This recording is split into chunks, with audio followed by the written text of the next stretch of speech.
أعوذ بالله من الشيطان الرجيم بسم الله الرحمن الرحيم السلام عليكم ورحمة الله وبركاته. إن الحمد لله نحمده ونستعينه ونستغفره ونعوذ بالله من شرور أنفسنا ومن سيئات أعمالنا من يهده الله فلا مضل له ومن يضلل فلا هادي له وأشهد أن لا إله إلا الله وحده لا شريك له وأشهد أن محمدا عبده ورسوله. اللهم صل وسلم وبارك على محمد صلى الله عليه وعلى آله وأصحابه ومن تبعهم بإحسان إلى يوم الدين. أما بعد. Bersyukur kita pada malam ini dimudahkan Allah kita berkumpul sejenak mengkaji satu ayat dari Al-Quran, satu hadis dari Nabi yang mulia. Semoga Allah memberikan kita ilmu yang bermanfaat, dimudahkan mengamalkannya, istiqomah di dalamnya hingga datangnya kematian menjemput kita. Semoga Allah memberi nikmat kita semua di akhir hidup kita kelak dengan husnul khatimah. Salawat dan salam semoga tetap terlimpah kepada junjungan kita baginda Nabi Muhammad sallallahu alaihi wasallam.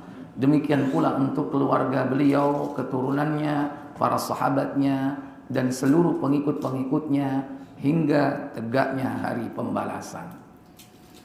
Bapak Ibu, saudara-saudari sekalian, malam ini kita akan membahas satu topik atau judul dua sifat mukmin yang menakjubkan. Dua sifat mukmin. Kira-kira ada yang tahu sifat apa ini yang ada pada seorang mukmin? Qanaah, amanah. Banyak sekali ya. Jujur, sabar, apalagi syukur, fatona. Wah, banyak banget. Sebanyak yang hadir pada malam ini, masing-masing punya pendapat ya. Tapi yang terpenting dua sifat ini yang membuat Nabi SAW takjub.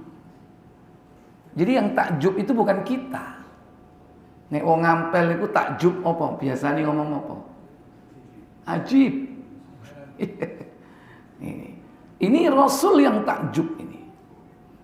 Rasul sampai mengatakan ajaban. Nah, itu ucapan Nabi, bukan ajib. Apa? Ajaban. Sungguh menakjubkan. Ini ucapan Rasul sallallahu alaihi wasallam. Baik. Riwayat ini terdapat dalam Sahih Muslim di nomor 2515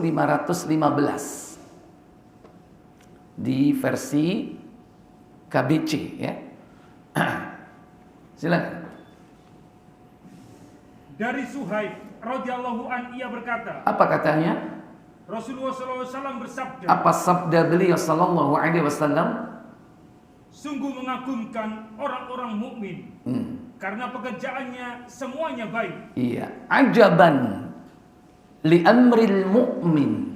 Sungguh menakjubkan perkara orang mukmin ini. Fa inna kulla amrahu lahu khairun. Sesungguhnya segala urusan orang mukmin itu baginya baik gitu. Gak ada yang gak baik, pokoknya semuanya baik deh. Itu yang membuat Nabi takjub dengan perkara orang mukmin ini. Lebih tegas lagi apa kata beliau? Yang demikian tidak akan terdapat pada orang lain kecuali hanya pada orang mukmin. Walaysa dzaka illa lil mu'min. Dan hal ini tidak akan pernah ada kecuali hanya untuk orang mukmin. Berarti kalau orang kafir punya sifat ini enggak?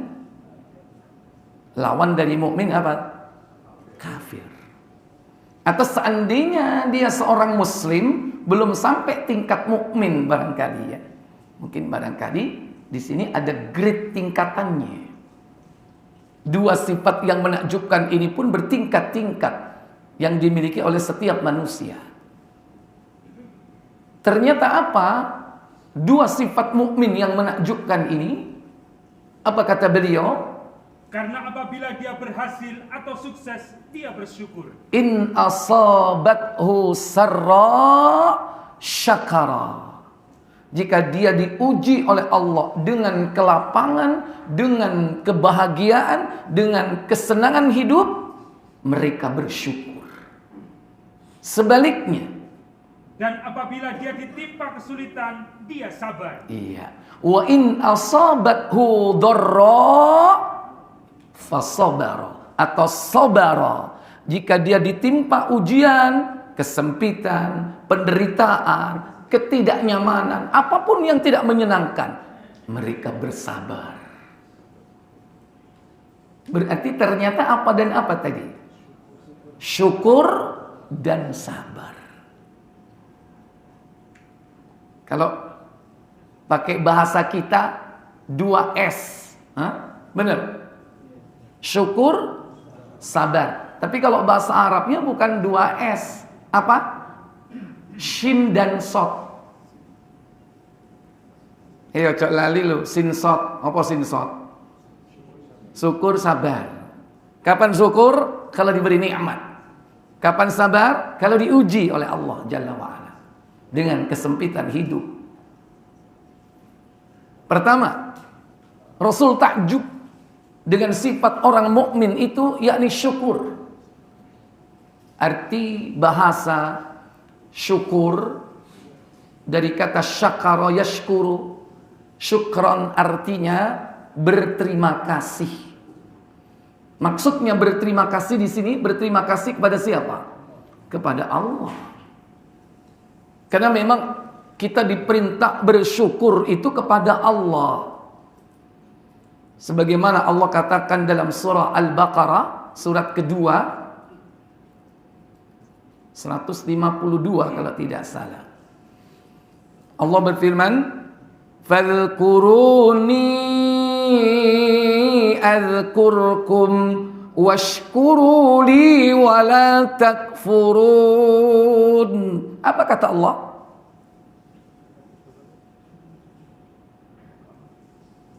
Fadhkuruni, dan ingatlah kalian kepadaku. Adzkurkum, niscaya aku akan ingat kepadamu. Washkuruli, dan bersyukurlah kalian kepadaku. Wala takfurun, dan jangan kalian ingkar.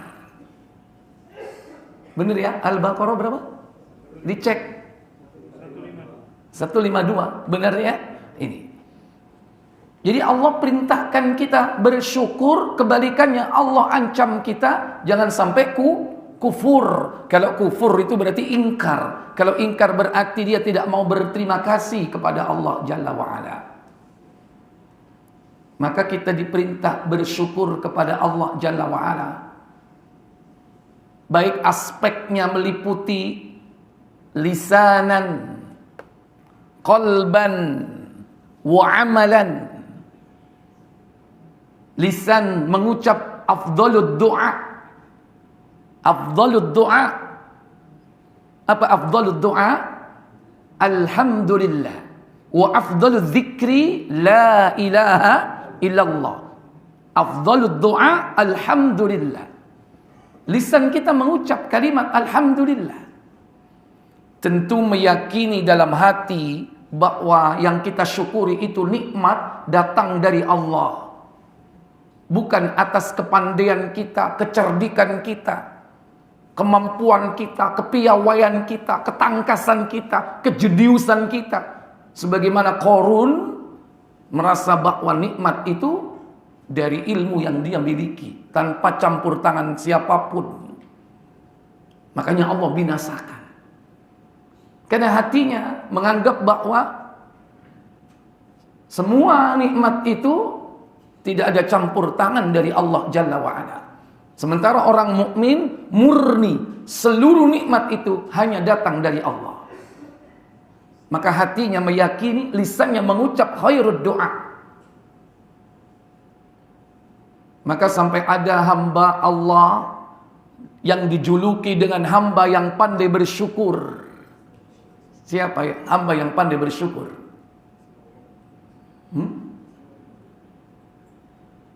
Halo? Buka surat Al-Isra 17. Ayat yang ketiga kalau tidak salah. Kalau enggak kedua ya, ketiga ya. Dzurriyyata man hamalna ma'a Nuh. Innahu kana 'abdan syakura. Siapa dia? Nuh alaihi salam. Apa kata Allah Jalla wa'ala? Yaitu anak cucu dari orang-orang yang kami bawa bersama-sama Nuh. Sesungguhnya dia adalah hamba Allah yang banyak bersyukur. Innahu kana 'abdan syakura. Sesungguhnya dia Nuh adalah 'abdan syakura, hamba yang pandai bersyukur. Apa yang dilakukan oleh Nabi Nuh? Dia sehingga disebut dengan hamba yang pandai bersyukur. Baca tafsir Ibnu Katsir. Nuh ini setiap kali makan, setiap kali minum, sekali suapan alhamdulillah, seteguk minuman alhamdulillah. Nah sampean mangan pirang puluhan, gak pegel ngucapno alhamdulillah. Nuh alaihi salatu wassalam setiap makan dan minum selalu diiringi dengan alhamdulillah. Silakan. Bentuk lengkap ayat ialah, hai anak cucu dari orang-orang yang kami bawa bersama-sama Nuh. Di dalam kalimat ayat ini terkandung makna yang mengingatkan akan nikmat dan karunia Allah. Dengan kata lain, ayat ini seakan-akan mengatakan, hai keturunan orang-orang yang kami selamatkan dan kami bawa bersama-sama Nuh di dalam bahtera, tirulah jejak bapak kalian. Ya sesungguhnya dia adalah hamba Allah yang banyak bersyukur. Karena memang keturunan manusia hari ini itu dari anak-anak Nabi Nuh. Karena keturunan Adam selain Nuh binasa, tidak menurunkan generasi. Allah selamatkan di atas bahtera itu 78 orang. 8 keluarga Nuh, 70 kaumnya. Dakwah ratusan tahun cuman dapat orang berapa? 70. 8 cuman keluarga Nuh. Nuh bersama istri 2. Yafid bersama istri. Ham bersama istri. Kemudian Sam bersama istri. Putra Nabi Nuh ada 4. Yang pertama Kan'an tewas terkena banjir. Yang kedua Yafid. Siapa Yafid? Abu Turk, bapak moyangnya bangsa Turki yang menurunkan ras Mongoloid. Nanti ada bangsa-bangsa sesudahnya, termasuk Ya'jud Ma'jud dari Abu Turk, yaitu Yafid. Yang kedua Abu Sudan. Siapa? Ham. Ham adalah Abu Sudan, bapak moyangnya bangsa Afrika, berkulit hitam, ras Negroid. Yang ketiga siapa? Sam. Siapa Sam? Abul Arab, bapak moyangnya bangsa Arab. Jadi 3 keturunan Nuh inilah nanti ada ras, ada bangsa, ada suku bangsa. Yaitu anak keturunan dari orang yang telah kami bawa bahtera bersama Nuh. Dan sesungguhnya Nuh adalah hamba Allah yang pandai bersyukur. Lanjut, belum sampai poin? Iya. Itu yang setiap makan alhamdulillah itu. Silakan. Sesungguhnya dia adalah hamba Allah yang banyak bersyukur. Dengan kata lain, ingatlah, kalian semua akan nikmatku kepada kalian, yaitu kami telah mengutus Nabi Muhammad SAW kepada kalian. Di dalam hadis dan athar dari ulama salaf disebutkan bahwa Nabi Nuh alaihissalam selalu memuji kepada Allah bila makan. minum, berpakaian, dan dalam semua perbuatannya. Semua perbuatannya selalu memuji Allah. Makan, minum, berpakaian. Semua aktivitas manusia pada umumnya yang dilakukan selalu dia memuji Allah Jalla wa'ala.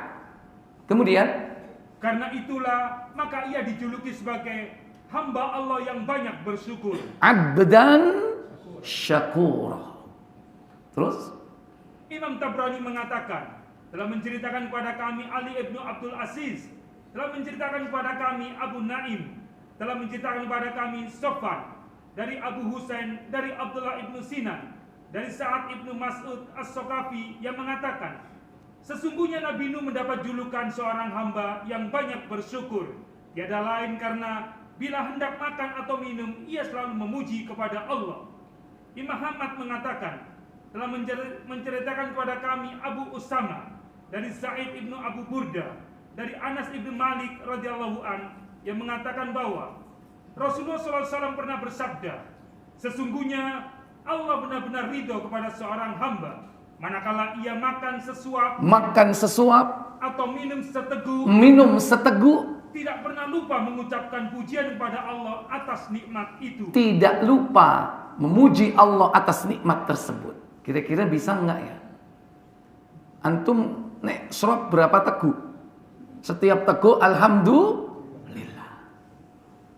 Nabiullah Nuh, orang yang tidak pernah terlewatkan selalu memuji Allah. Adapun Nabi kita Muhammad sallallahu alaihi wasallam juga berharap menjadi hamba yang pandai bersyukur. Tapi kasusnya beda.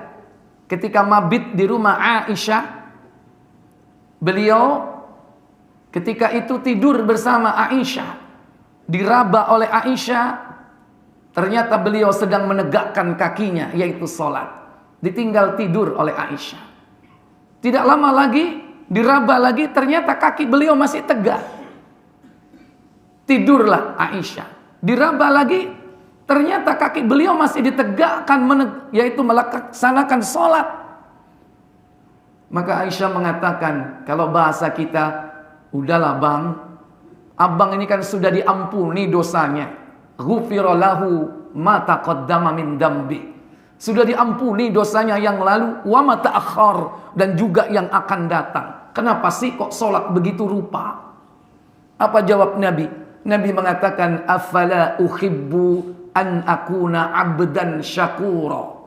Apakah kau tidak suka jika aku dijuluki oleh Allah sebagai abdan syakura, hamba yang pandai bersyukur? Semakin diampuni, semakin bersyukur. Semakin diampuni, semakin bersyukur.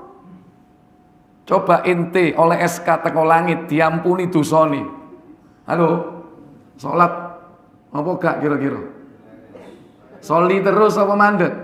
Apa prei?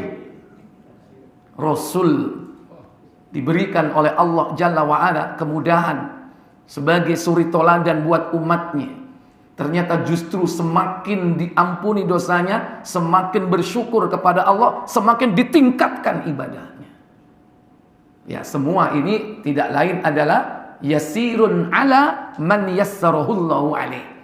Kemudahan bagi orang-orang yang dimudahkan oleh Allah Jalla wa'ala. Tapi siapapun di antara kita berpeluang untuk menjadi hamba Allah yang mensyukuri nikmat, meyakini dalam hatinya, mengucapkan dengan lisannya pujian kepada Allah, serta memanfaatkan seluruh nikmat Allah sebesar-besar pengabdiannya kepada Allah. Mata kita, telinga kita, mulut kita, ini nikmat Allah yang dimanfaatkan sebesar-besar pengabdian kita kepada Allah. Jangan sampai dipakai untuk berbuat maksiat, berarti itu mengkufuri. Sementara Allah katakan, washkuruli wala takfurun. Bersyukurlah kepadaku, jangan kalian ingkar. Sebetulnya itu Allah butuh nggak rasa syukur kita? Halo? Kita diperintah bersyukur. Allah butuh nggak rasa syukur kita? Allah butuh ucapan terima kasih? Tidak. Ternyata syukur itu untuk kepentingan kita sendiri, Pak. Bukan untuk kepentingan Allah. Balik kepada diri kita sendiri. Kata Allah Jalla wa'ala, Buka surat Luqman 31 ayat 12. Walaqad atayna Luqmanal hikmata an ishkur lillah wa man yashkur fa innama yashkuru li nafsihi wa man kafara fa innallaha ghaniyyun hamid. Apa kata Allah? Dan sesungguhnya telah kami berikan hikmah kepada Luqman, yaitu bersyukurlah kepada Allah. Dan barang siapa yang bersyukur kepada Allah, maka sesungguhnya ia bersyukur untuk dirinya sendiri. Dan barang siapa yang tidak bersyukur, maka sesungguhnya Allah Maha Kaya lagi Maha Terpuji. Iya. Wa may yashkur, barang siapa yang bersyukur, fa innama yashkuru li nafsi. Sungguh dia telah berterima kasih kepada dirinya sendiri. Allah enggak butuh ucapan terima kasih kita. Itu untuk kepentingan kita. Wa man kafar, sebaliknya barang siapa yang ingkar, tidak mau bersyukur, fa innallaha ghaniyyun, sungguh Allah Maha Kaya, enggak butuh kalian, enggak butuh ucapan terima kasihmu. Hamid, lagi Maha Terpuji, tidak butuh ucapan pujianmu. Maka manfaat itu balik kepada diri kita sendiri. Apa di antara manfaat bersyukur itu? Di antara manfaat bersyukur itu adalah Allah akan meningkatkan nikmat tersebut. Allah akan menambah nikmat-nikmat tersebut. Diberikan tambahan-tambahan oleh Allah. Sebagaimana ayat yang sering kita baca dalam surah Ibrahim, surah 14, yaitu ayat ke-7. Wa in ta'adzana rabbukum la in syakartum la azidannakum wa la in kafartum inna adzabi lasyadid. Apa kata Allah? Dan ingatlah juga, tatkala Rabbmu memaklumkan, sesungguhnya jika kamu bersyukur, pasti kami akan menambah nikmat kepadamu. Dan jika kamu mengingkari nikmatku, maka sesungguhnya azabku sangat pedih. Jelas di sini apa manfaatnya syukur dan apa dampak orang yang kufur. Manfaat syukur itu Allah akan memberikan az-ziyadah, tambahan. La in syakartum la azidannakum. Jika kalian bersyukur, niscaya akan aku tambah nikmatmu bagimu. Ditambah oleh Allah, Pak. Itu berarti kita bersyukur kalau ada tambahan-tambahan. Maka ini rumus Al-Quran itu merupakan rumus yang tidak mungkin salah. Siapa yang bersyukur pasti akan ditambah. Bersyukur atas nikmat, maka akan ditambah. Contohnya hari ini, Pak, kita bersyukur kepada Allah. Dulu waktu masih pertama zuat, pakaiannya sedikit atau banyak, Pak? Sudah banyak. Sekarang tambah banyak lagi. Berapa lemari? Dulu waktu awal menikah, duwe sayaro bukan? Ojo menek sayaro, jawalai kan duwe. Sekarang punya enggak? Enggak hanya satu. Duitnya tambah, motornya tambah, pakaiannya tambah. Bojone kok menengahi? Bojone tambah enggak? Berarti selama iki sampai enggak mensyukuri nikmat bojo. Mangkane gak tambah-tambah.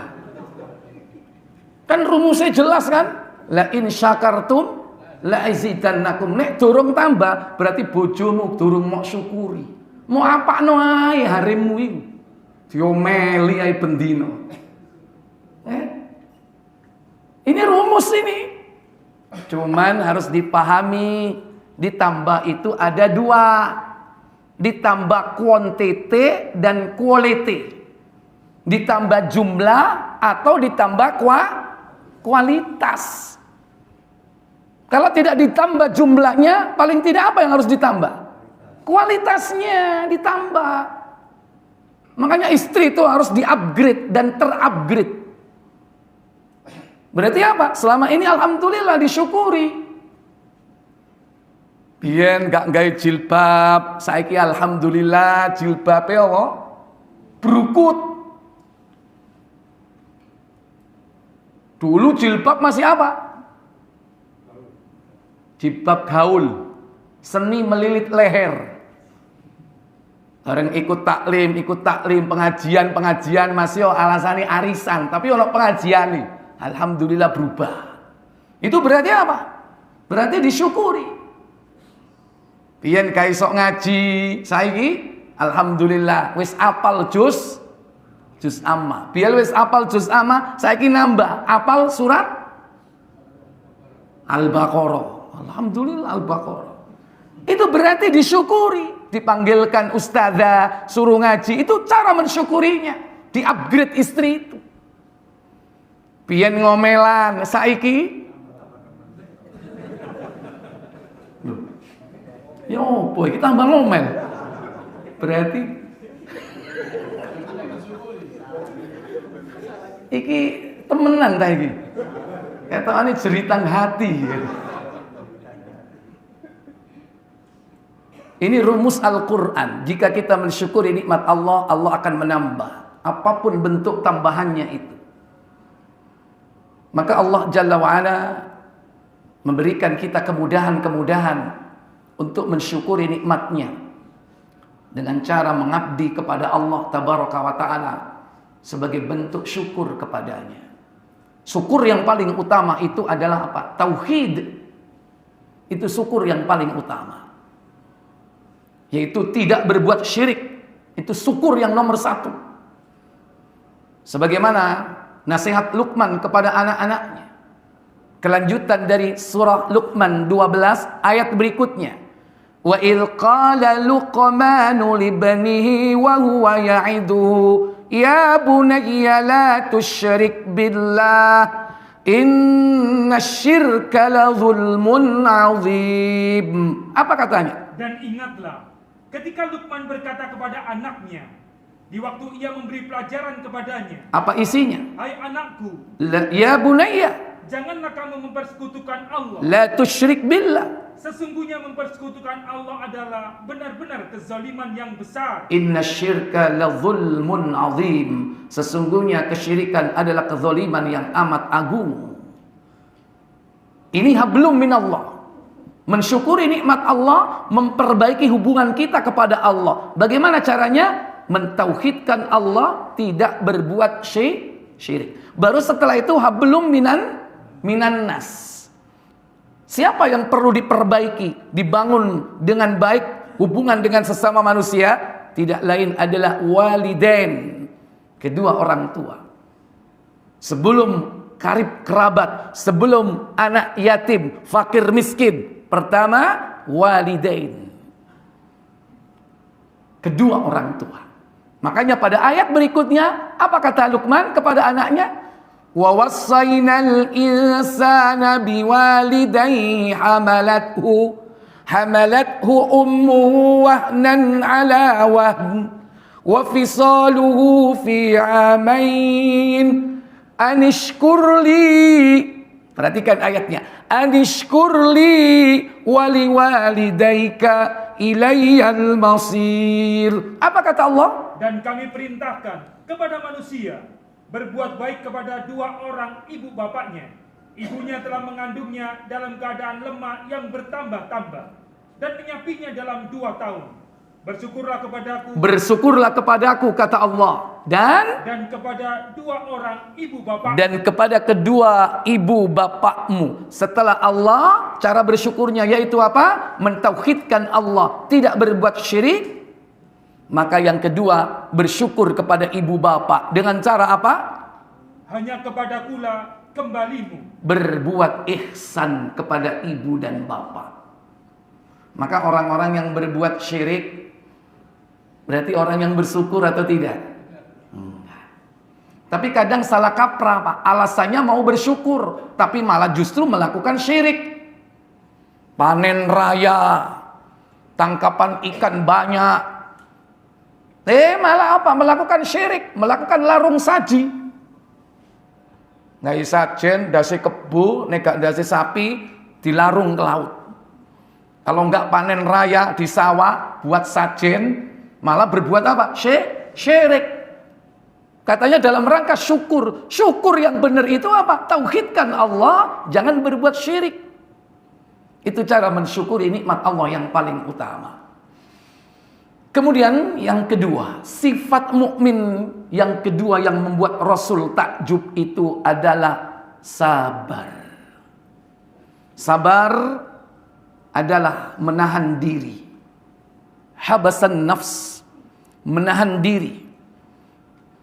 Yakni apabila seseorang itu diberikan oleh Allah ujian berupa perintah, larangan, atau bahkan musibah, maka dia melaksanakan perintah, meninggalkan larangan, dan yakni menerima takdir yang telah ditetapkan oleh Allah Jalla wa'ala.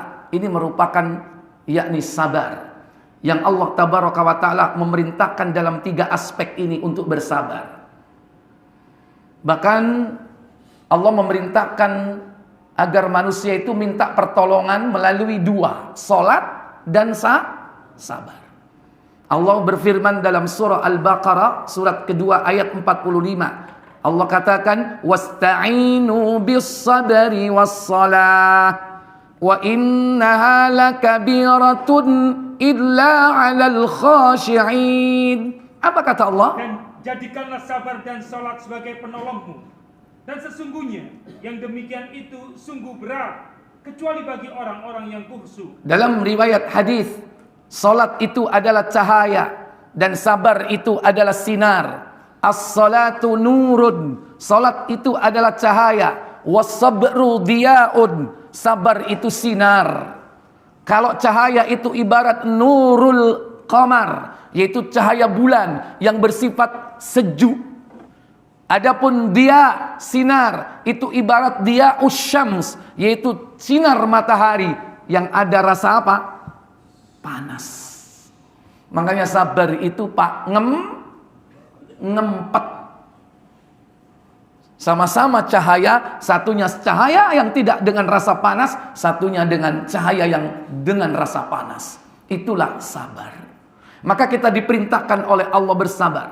Sebagaimana keumuman ayat dalam surah Ali Imran ayat 200. Ya ayyuhalladzina amanusbiru wasabiru warabitu wattaqullaha la'allakum tuflihun. Apa kata Allah? Hai orang-orang yang beriman, bersabarlah kamu dan kuatkanlah kesabaranmu. Ini menandakan bahwa sabar itu tidak ada batasnya.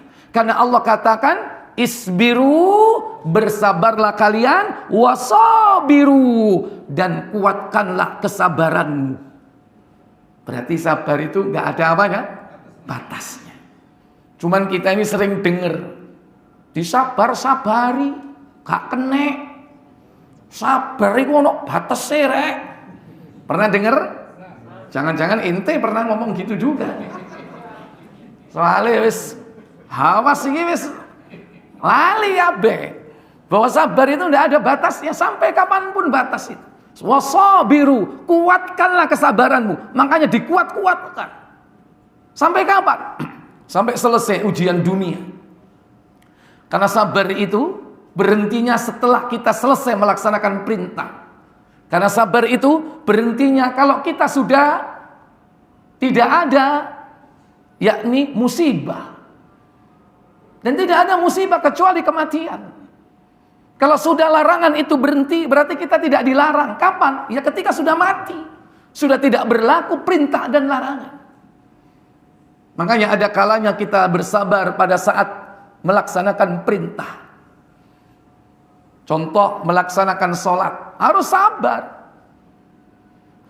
Kita diperintah menghadapi segala ujian dengan perantara sabar dan sholat. Tapi sholat itu sendiri butuh kesabaran. Kata Allah dalam surah Toha pada ayat 132. Wa'mur ahlaka bis-salati wastabir 'alaiha. La nas'aluka rizqa, nahnu narzuquk wal akibatu littaqwa. Apa kata Allah? Dan perintahkanlah kepada keluargamu mendirikan sholat, dan bersabarlah kamu dalam mengerjakannya.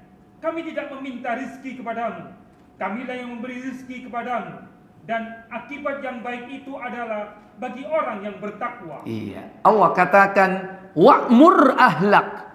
Perintahkan keluargamu, istri dan anak-anakmu bis shalah, menegakkan salat. Bagaimana caranya? Wastabir 'alaiha, dan bersabarlah dalam mengerjakannya. Orang salat itu harus sabar enggak? Halo? Harus sabar. Nek gurung walad dolin ojo amin. Harus sabar. Ada orang, tidak ada orang. Zuhur tetap berapa? 4. Ojo sepire loro ae. Itu berarti nggak sabar mengerjakan perintah. Nih, sabar dalam mengerjakannya, juga sabar di dalam memerintahkannya kepada anak dan istri. Saya tanya, memerintahkan anak sholat butuh kesabaran nggak? Jal, ayo, tangi, soli, si mulet, tuh tidur lagi, dibangunin tidur lagi, butuh sabar Pak. Jangan lantas, wis tak tangeni kok wis jarno gak gelem, wis bolak balik tak tangeni jarno, ya kan? Ini berarti nggak sabar. Harus terus sampai dia bangun, sampai dia sholat. Ini orang yang sabar. Ada kalanya sabar itu juga kita bermain peran. Bukan hanya meringis, tapi juga kadang merengut. Itu bagian dari kesabaran. Sebagai bentuk sikap kita. Bahwa kita marah kalau anak itu meninggalkan sholat. Itu bagian dari kesabaran. Karena Nabi perintahkan apa? Muru auladakum bis salati wahum abna bisab'i sinin. Perintahkan, ajari anakmu mengerjakan salat ketika usia 7 tahun. Wadribuhum 'alaiha, dan pukul dia ketika dia meninggalkan salat. Wahum abna'u bi asyrin, ketika dia berusia berapa? 10 tahun. Ini bagian dari kesabaran, Pak. Karena melaksanakan perintah. Karena sudah cukup 10 tahun itu. Kalau anak meninggalkan sholat harus diapakan? Dipukul. Karena dia sudah punya jam terbang yang cukup lumayan. 7 tahun sampai 10. Berapa tahun ini? 3 tahun. Ya, 3 tahun itu berapa hari? 365 kali 3. 1095 kali 5. Karena dia sholat 5 waktu. Berarti dia sudah punya jam terbang yang cukup lumayan. 1095 kali 5 waktu. Berapa kali dia? Ya kurang lebih 5000 kali. Makanya pantas kalau Nabi memerintahkan agar dipukul jika dia meninggalkan sholat. Tapi kalau orang tuanya tidak memerintahkan sejak 7 tahun, kemudian dipukul, maka yang salah orang tuanya. Mestinya sing didugul sapa? Anake apa bapake? Yang dipukul orang tuanya. Kenapa tidak diperintahkan anak sejak usia 7 tahun? Karena itu Nabi 3 tahun itu sudah cukup. Makanya kadang sabar itu dalam melaksanakan perintah, yaitu ada kalanya kita bermain peran. Tapi jangan sampai kemarahan itu sampai ke dalam hati. Kemarahan itu hanya di mimik, di raut muka kita. Kita bermain peran, kita marah. Tapi marah jangan sampai ke hati. Kenapa? Larangan marah kepada istri, larangan marah kepada anak. Karena itu menyebab dia tidak tambah baik.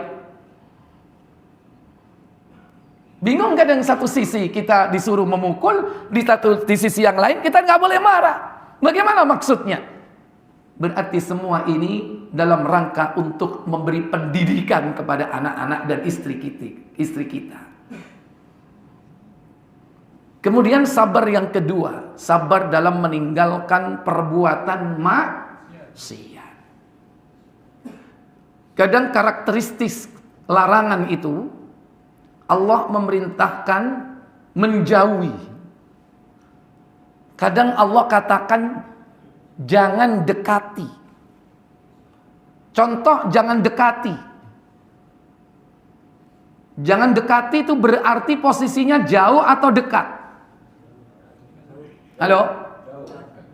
Jangan dekati. Logikanya berarti tempatnya jauh atau dekat? Jangan dekati. Berarti jauh atau dekat? Loh. Gurung wungkul kata Anis Woro. Jangan dekati. Berarti posisinya jauh atau dekat? Jauh. Ya. Posisinya jauh. Contoh dalam Al-Qur'an yang kalimatnya jangan dekati, wala taqrabuz zina. Surah Al-Isra ayat 27. Innahu kana fahishatan wa sa'a sabila. 32 afwan. Bukan 27. Surah 17 ayat 32. Apa katanya? Dan janganlah kamu mendekati zina. Sesungguhnya zina itu adalah suatu perbuatan yang keji. Iya. Dan suatu jalan yang buruk. Berarti zina itu jauh atau dekat, Pak? Zina itu dekat atau jauh? Jauh, Pak. Artinya apa? Kalau orang betul-betul melakukan zina, itu berarti dia sudah melalui tahapan itu sudah dilalui. Berarti kalau tahapan ini sudah dilalui, memang niat banget gitu loh. Karena tahapannya itu panjang. 1, kepethuk. 2, kenalan. 3, nomor telepon. Mari ngono ditelepon. Mari ditelepon janjian. Ini sudah 5 tahapan. Kalau pertama saja ketemu. Waduh rek, lapo gak ono urusan mbek Harim iki lapo. Ate kepethuk gak ono urusan. Dia sudah menghindari tahap pertama ini, gagal, Pak. Nggak akan terjadi perzinahan. Kadang ketemu, tapi apa? Dia nggak kenalan. Gak ero iki sopo. Tahapan ini hilang lagi. Jadi kalau memang tahapan ini sudah dilalui, itu berarti niat banget orang ini. Makanya zina itu sebetulnya jauh, Pak. Beda dengan kalimat yang Allah sebutkan dalam Al-Quran. Apa? Fajtanibuhu. Jauhi. Jauhi. Berarti posisinya dekat apa jauh? Dekat. Contohnya apa? Buka Al-Maidah ayat 90.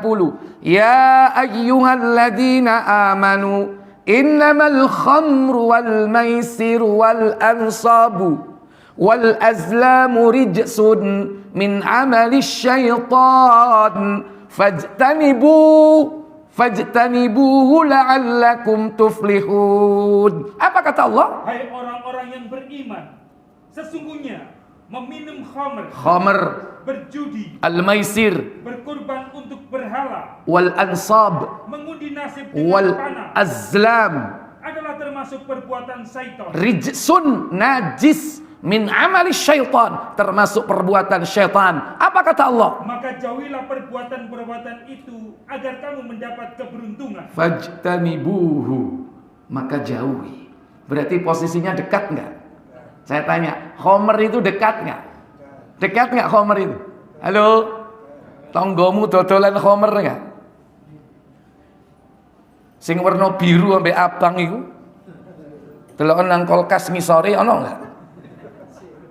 Hah? Nang dinding ono kan itu kan? Dekat atau jauh? Dekat. Bahkan di rumah-rumah kita itu orang bisa buat homer. Kon gak percaya? Tuku banyu klopo, simpenan 2 wulan nang kulkas. Umbin, mendem gak? Jadi orang itu bisa buat homer kalau memang hobinya sakran, opo ae sok dadi homer. Dekat dengan hidup kita. Maisir, judi, dekat nggak? Tiap hari kau pegang ini bisa muncul slotnya.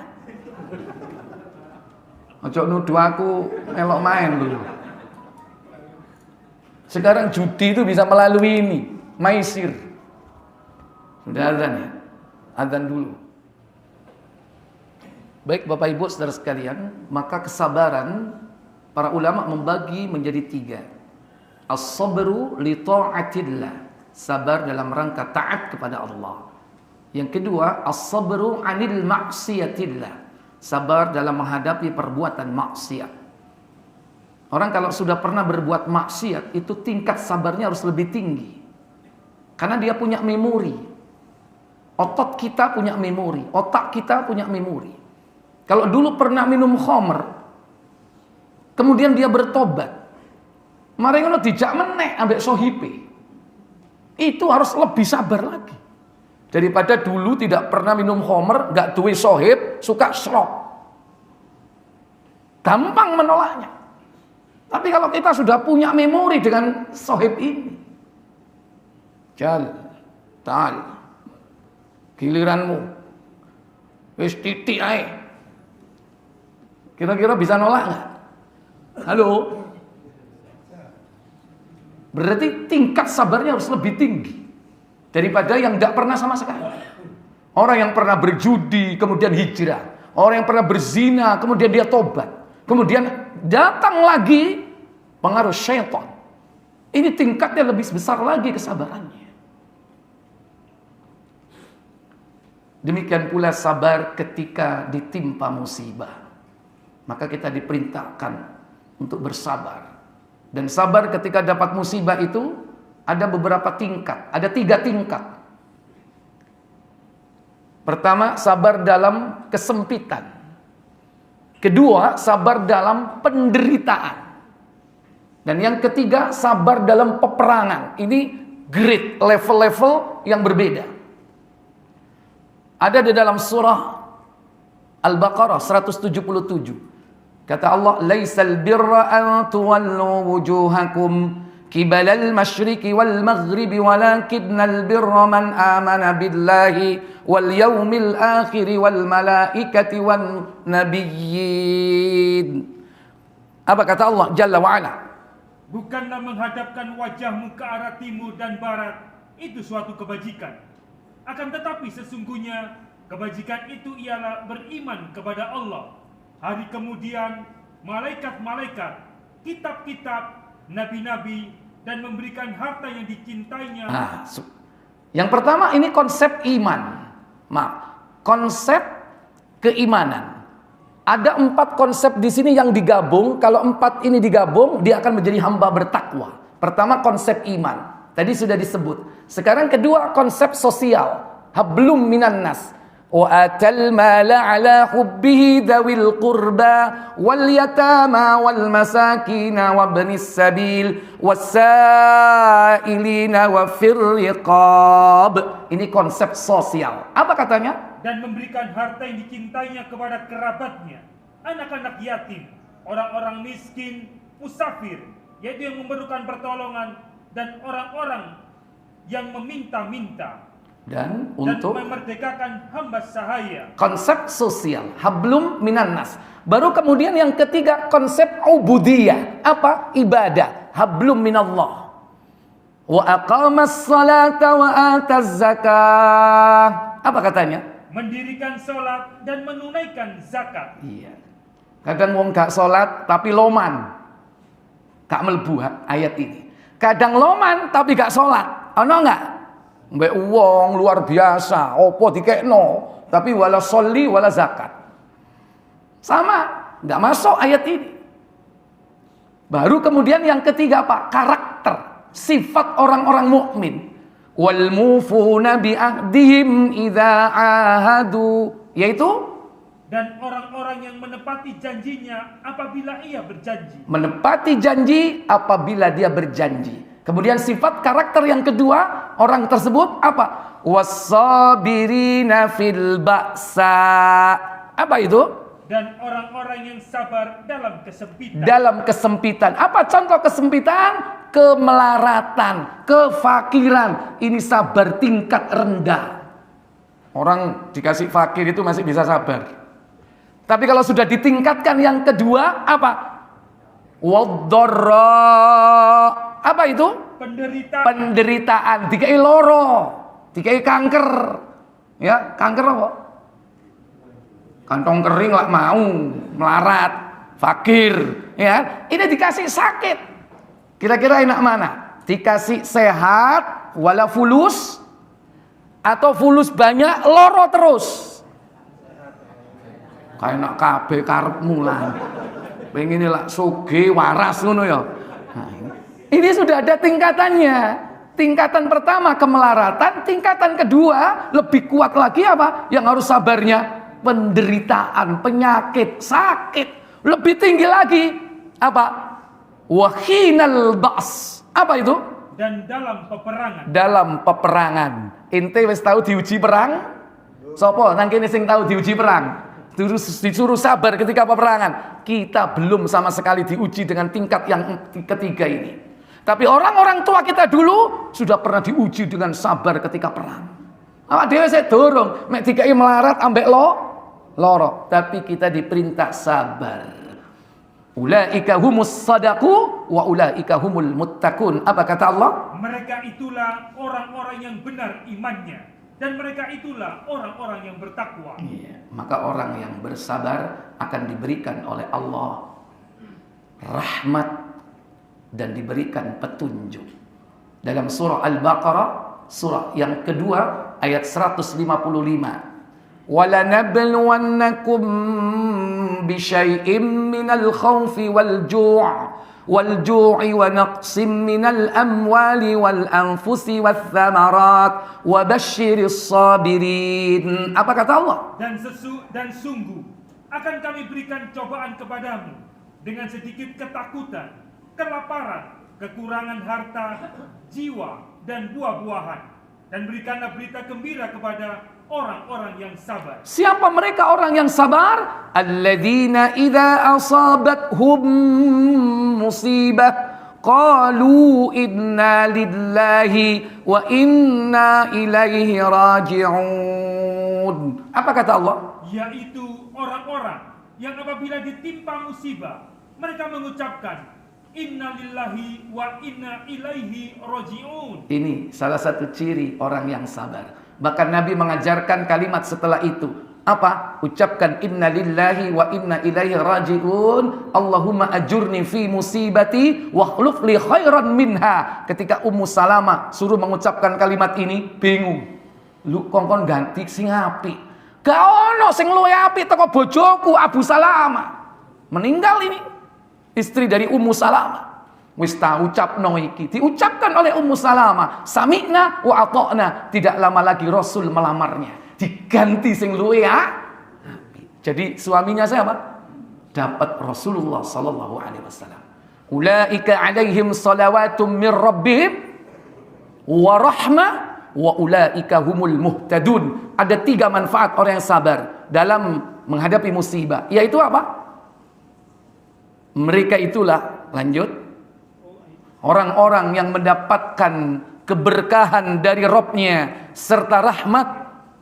Mereka itulah yang mendapat keberkahan yang sempurna dan rahmat dari Rabb mereka. Dan mereka itulah orang-orang yang mendapat petunjuk. Inilah 2 sifat yang membuat Rasulullah takjub, yaitu syukur dan sabar. Bersyukur tatkala diberi nikmat, bersabar ketika ditimpa musibah. Semoga bermanfaat kajian kita pada malam ini. Wa akhiru da'wana walhamdulillahi rabbil alamin. Subhanakallahumma wa bihamdika asyhadu an la ilaha illa anta astaghfiruka wa atubu ilaik. Wassalamu alaikum warahmatullahi wabarakatuh.